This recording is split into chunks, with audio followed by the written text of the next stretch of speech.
monde des archétypes. Moi, c'est ce que je crois. Voilà. Je pense que par exemple, que la conscience, elle serait à l'extérieur de nous. Et Alors, pas à l'intérieur je lis de la nous. fin de la conclusion. L'essentiel est que consciemment ou non, mais très impérieusement, l'intuition nous guide vers un résultat inattendu et extraordinaire. On progresse avec logique, méthode, ténacité sur un chemin difficile. On espère tout au plus trouver une médiocre mine de charbon, et au milieu de cette mine, il y a une mine de diamants. Oui, Ah, c'est magnifique ça. C'est marrant quand même. Ouais. C'est exactement ça. Mais tu sais, Christian, tu ne mouilles pas trop quand même, parce que tu nous parles d'intuition, tu nous dis, voilà, on espère trouver une mine de charbon, puis finalement on trouve une mine de diamants. Mais, et tu dis, bon, de manière très logique, etc., il y a toute une méthodo, hein, toute une méthodo. Et cette méthode, bon, on lui fait confiance, on espère trouver quelque chose, mais on espère trouver, enfin, on n'espère pas finalement arriver à quelque chose absolument extraordinaire, quoi. Voilà.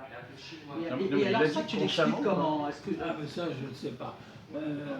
On a le sentiment qu'il faut aller dans cette direction, il y a quelque chose, il y a quelque chose. On a le sentiment, ouais, c'est ça. Il faut l'intuition qu'il y a quelque chose. Ensuite, tu travailles, tu trouves rien, et un beau jour, ça te tombe dessus. Voilà, c'est ça. Oui, c'est un peu cela. Bon, allez, on parle du déterminisme. Ok. Alors, c'était Attends, puisque tu as fait hasard, chaos, liberté. Attends, puisque tu as fait un exposé sur l'intuition, moi je veux dire ce que je pense quand même. Moi je crois que c'est ça, effectivement. Tu vas quelque part en disant il y a quelque chose, c'est déjà une première intuition de dire il y a quelque chose. Ouais. Tu vas pas n'importe où comme ça. Hein, bon. Et puis tu trouves rien, etc. Puis tu trouves pas, et brusquement, tu aperçois une lumière au bout du chemin alors que tu ne l'avais pas vue. Voilà. Et ça, je crois, moi je ne sais pas. Ou bien c'est les cellules du cerveau qui travaillent toutes seules, là, parce qu'on n'utilise consciemment que 10% de nos cellules. Hein? Il paraît que c'est pas vrai.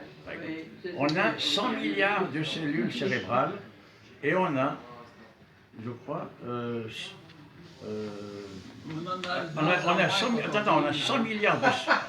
a 100 milliards de cellules cérébrales et on a 10 000 milliards d'interconnexions. Vous voyez, c'est fabuleux. Et on ne peut pas contrôler tout ça. Notre conscience, il n'y a presque rien. Donc ça travaille dans l'inconscient. Voilà. Et puis, tu sais, même dans des cas très ordinaires, je peux regarder ça ou bien Il a besoin. Il a besoin. Non, mais je vais. Tu vas copier ça, tu veux que ça copie? Non, mais je vais réfléchir là-dessus. Donc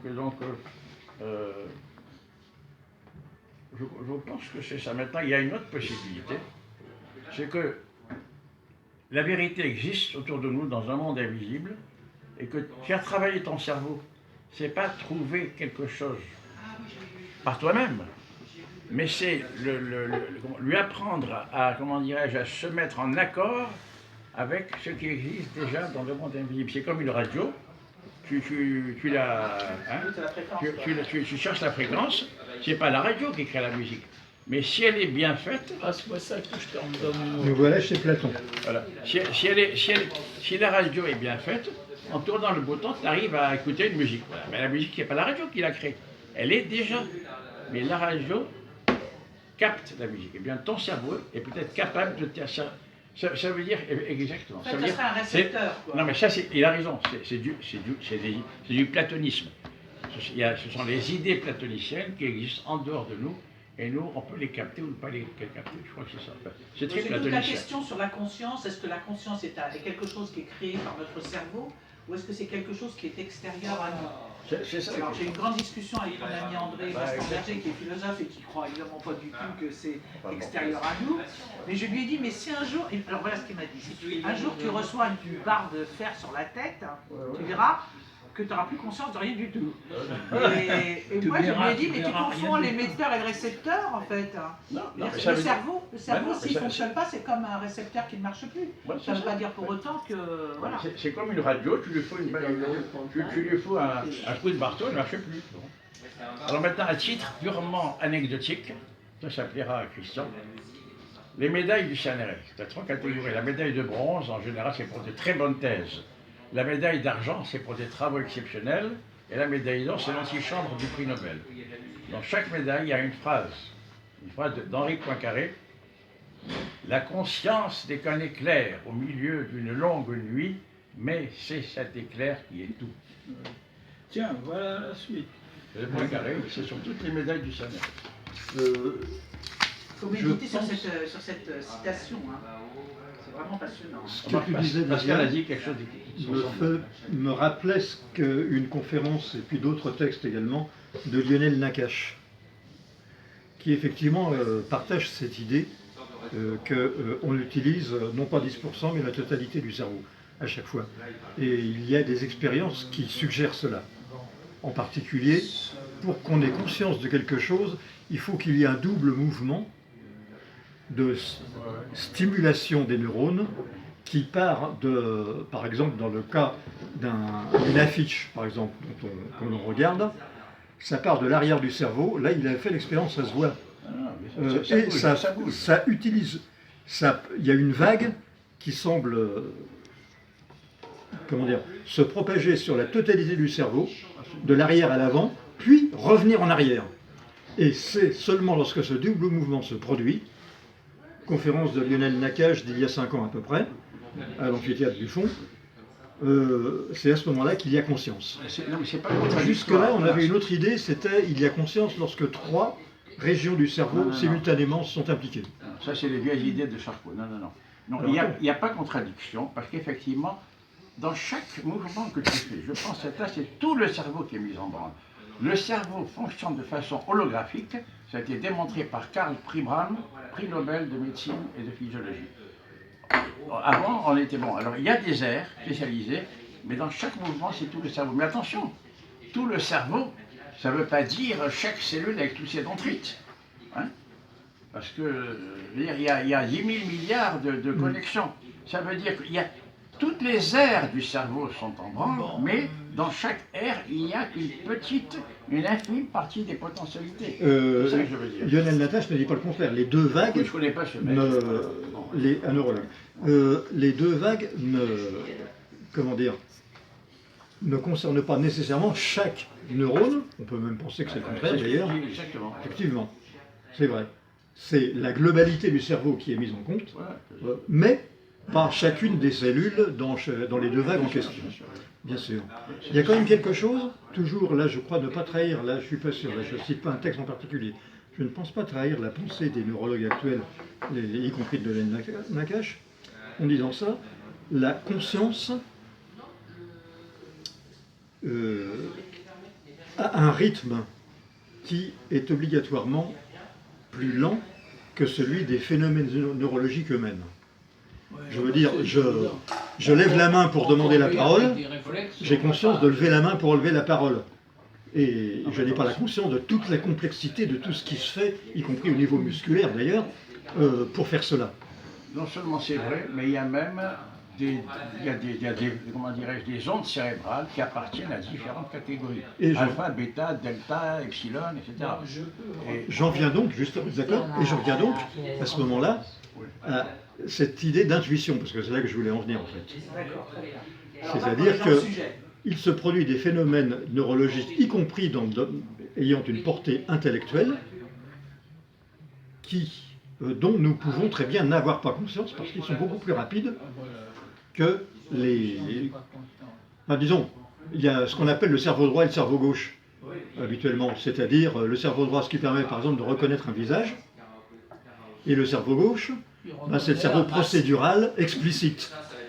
Par exemple, un truc très classique, quand je veux gagner au jeu de memory contre un enfant de 8 ans, qui généralement me bat à ce jeu-là, j'utilise mon cerveau gauche. C'est-à-dire qu'au lieu d'essayer de mémoriser, de photographier dans ma tête les cartes qui sont retournées, pour ceux qui connaissent le jeu, sinon les autres eh bien, je me fais une comptine. C'est-à-dire telle carte, ceci, cela, et je me la compte dans ma tête. J'utilise le cerveau gauche. C'est-à-dire que là où on a conscience, c'est quelque chose de procédural et d'explicite, mais l'intuition, elle, utilise des processus qui ne sont pas explicites. Par certains côtés, ça ressemble un peu à ce que l'on dit du futur, qui n'existe pas encore vraiment, ordinateur quantique. C'est-à-dire, ce qui se passe à l'entrée, on sait, ce qui se passe à la sortie, on va savoir, mais entre les deux... On ne sait pas. C'est la boîte noire.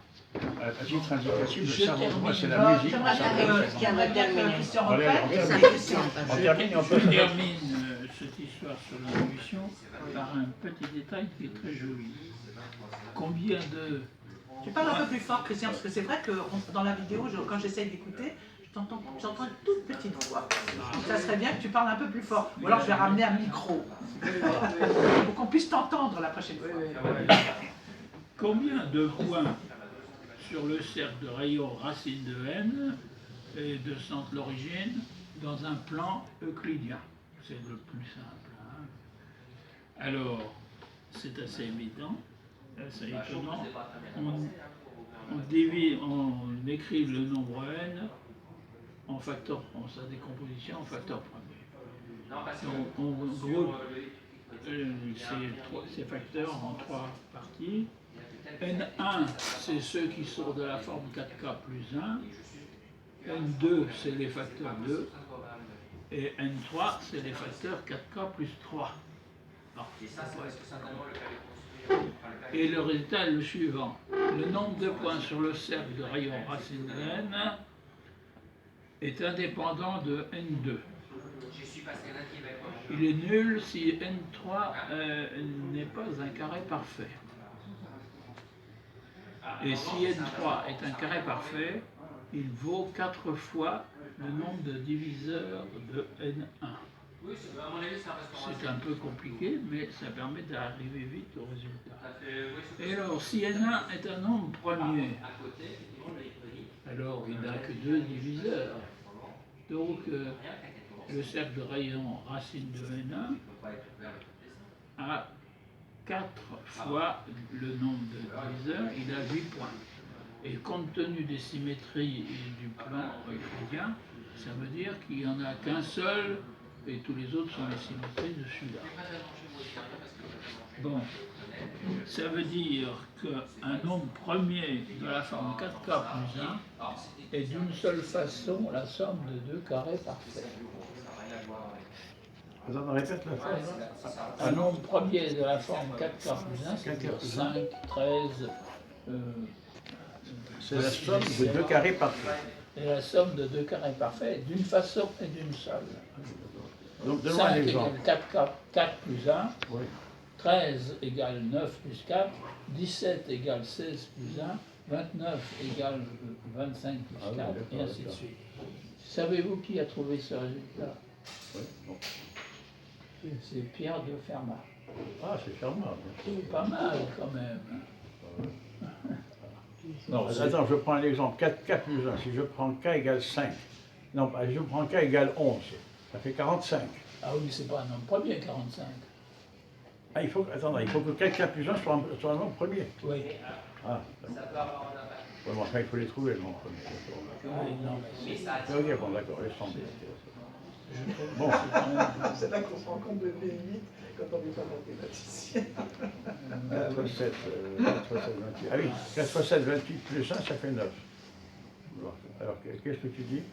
4 fois 7, 28 plus 1, ça fait 29. C'est un nombre premier. 29, c'est un nombre premier, et Alors c'est 25 plus 4. Ah, d'accord. Attends, je vais noter ça. D'accord. Hein, ta voix, c'est quand même joli. Et que ce soit Pierre de Fermat qui ait trouvé la démonstration. Non, mais est-ce qu'il a démontré ou est-ce qu'il en a eu l'intuition sans démontrer? Il a démontré. Donc il n'y a rien à voir avec l'intuition. Il avait quel âge quand il a trouvé ça? Oh, c'est aucune idée. Mais il y a des très jeunes gens qui ont trouvé. Oui, ça aussi c'est très surprenant. Quand Gauss, que les Français appellent Gauss. Non, parce que moi, ce qui m'intéresse davantage, c'est ce qu'on appelle les conjectures. Les conjectures, c'est des intuitions. On a à peu près sûr que c'est vrai, mais il y en a qui ont été démontrées beaucoup plus tard, il y en a qui n'ont été démontrées que sur ordinateur, tu vois. Que Gauss. Et moi, je me demande avait comment on 16 arrive ans, aux conjectures. 16 ans, il a eu l'intuition que la répartition des nombres premiers était en 1 sur logarithme de x. Qui est-ce qui a eu cette intuition? Gauss, Karl c'est Friedrich Gauss. Oui, mais alors comment il a trouvé ça? Il a trouvé ça en faisant Et des... il l'a trouvé parce qu'il avait fait une table de nombres premiers jusqu'à 300 000. Ah oui, donc c'est par déduction, je veux dire, approximative, quoi, d'accord. Ouais. Donc c'est pas une vraie à 16 intuition. ans, à 16 ans. 16 ans. Ah, C'est oui, ça. c'est pas une vraie intuition, c'est des essais, erreurs, puis il a dit on va extrapoler. Bon. Moi je parle des vraies intuitions, c'est des conjectures. Alors, je passe histoire de rigoler un coup. Oui. Gosse était en classe, il avait 9 ans. 9 ans. D'avant. Oui. Le professeur en a assez de... Il lui dit, je vais me reposer 5 minutes. Il dit, prenez tous vos ardoises. Alors les élèves prennent leurs ardoises. Vous allez me calculer 1 plus 2 plus 3 plus 4 plus 5 jusqu'à 100. Il se dit, j'en ai pour 5 minutes de repos. Hein? À ce moment-là, le gosse donne le résultat, il emporte au prof, le prof lui dit, vous l'avez déjà fait? Non monsieur, mais c'est facile. 1 plus 100, ça fait 101. 2 plus 99, ça fait 101. 3 plus 98, ça fait 101. 5 jusqu'à 50 plus 51 qui font 101. Donc 50 fois 101, 5050. Aussitôt, tous les autres élèves écrivent 5050 sur leur ardoise et tous se précipitent pour le mettre sur le dos du prof. C'est une histoire vraie ou une... Oui, Je l'ai entendu aussi. C'est arrivé. Mais c'est possible que ce soit. Donc, d'ailleurs, on imagine bien un gosse matheux à l'âge de 9 ans donner ce résultat. Ça aussi c'est surprenant, la précocité quand même, c'est curieux. Hein. Moi, dans un autre genre, plutôt philosophique ou littéraire ou même poétique, je pense par exemple à Rainer Maria Rilke. Et il écrivait des poésies et il les envoyait au grand journal de l'époque. Tu parles de qui? De Rilke. Rainer Maria Rilke. Et donc le patron du journal pensait qu'il avait affaire à un homme de plus de 70 ans, 80 ans. Ouais, c'est ça. Puis un jour, il voit arriver un garçon en culotte courte.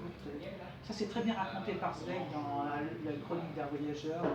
Et j'ai toujours été surprise par justement cette précocité.